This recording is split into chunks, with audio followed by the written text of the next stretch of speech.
મહાભારતમાં યક્ષ પ્રશ્નો છે, જેમાં યુધિષ્ઠિરે જવાબ આપ્યા છે અને યક્ષ પ્રશ્નો પૂછ્યા છે. એવી જ રીતે ભાગવતમાં પણ એક પ્રશ્નાવલી છે, બહુ સરસ પ્રશ્નાવલી છે. ઉદ્ધવ પ્રશ્ન પૂછે છે અને ભગવાન જવાબ આપે છે. ગમે તે આલિયો માલિયો પ્રશ્ન પૂછે ને આલિયો માલિયો જવાબ આપે એવું નથી. ઇન્ટરવ્યુમાં હોય છે ને એવું, તમને શું ગમે, કઈ રમત ગમે, કઈ ઋતુ ગમે, કયું મિષ્ટાન ગમે, આ બધા પ્રશ્નોનો કોઈ અર્થ નથી. આ તો એવા સુંદર સુંદર પ્રશ્નો છે. એમાંના એક પ્રશ્નની વાત મારે કરવી છે. ઉદ્ધવે પૂછ્યું, કિમ શૌર્યમ, શૂરવીરતા કોને કહેવાય? ભગવાને જવાબ આપ્યો, સ્વભાવ વિજય શૌર્યમ, સ્વભાવની ઉપર વિજય મેળવવું એનું નામ શૂરવીરતા. કેટલી સરસ વાત કરી. આપણે એવું કહીએ છીએ કે પ્રાણ અને પ્રકૃતિ હારું હારું જાય, ખોટી વાત છે. આપણી કહેવત ખોટી છે, આ કહેવત સાચી છે. ભગવાને જે કહીને સ્વભાવ વિજય શૌર્યમ, આ એ બીજી વખત બોલ્યા છે.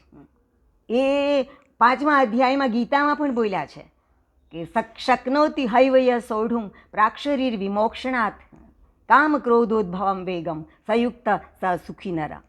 જે આ ઇહ જીવનમાં જ મર્યા પહેલાં જે આ કામ અને ક્રોધના વેગને જીતી લે છે ને, એ જ યોગી છે, એ જ શૂરવીર છે, એ જ સુખી છે.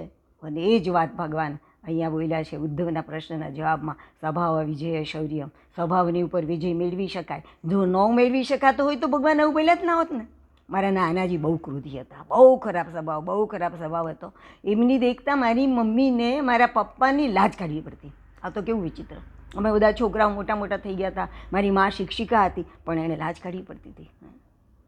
પણ મારા દાદાજી જ્યારે એમ થતું હતું કે હવે દાદાજી બહુ રહેશે નહીં, મૃત્યુશૈયા ઉપર હતા, પણ ભાનમાં હતા, બોલતા હતા, કારોતા હતા. અને એમણે એકદમ મારી બાને બોલ્યા, અશાદ અહીં આવો, પ્રહલાદજી તમે આવો. 2 જણા આવ્યા, હાથ જોડીને ઊભા રહ્યો. મારી માએ આમ લાજ કાઢી. નહીં લાજ બાજ નથી કાઢવાની, કાઢી નાખો, બધું કાઢી નાખો, માથું બાથું ખોલી નાખો અને હું તમને લોકોને હાથ જોડ કરાવું. અને દાદાજીએ શ્લોકો બોલવાનું શરૂ કર્યું.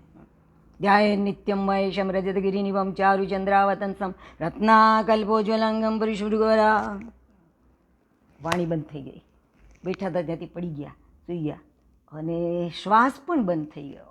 પણ માઇન્ડ વેલ, શ્વાસ બંધ થઈ જાય એ પહેલાં પ્રાક્ષરીર વિમોક્ષણાત, એમની પહેલાં એમણે સ્વભાવની ઉપર વિજય મેળવી લીધો હતો. આટલા બધા ક્રોધી સ્વભાવના હતા, પણ એ સ્વર્ગમાં ગયા હશે, કારણ કે મરતા પહેલાં ભગવાનનું નામ લીધું.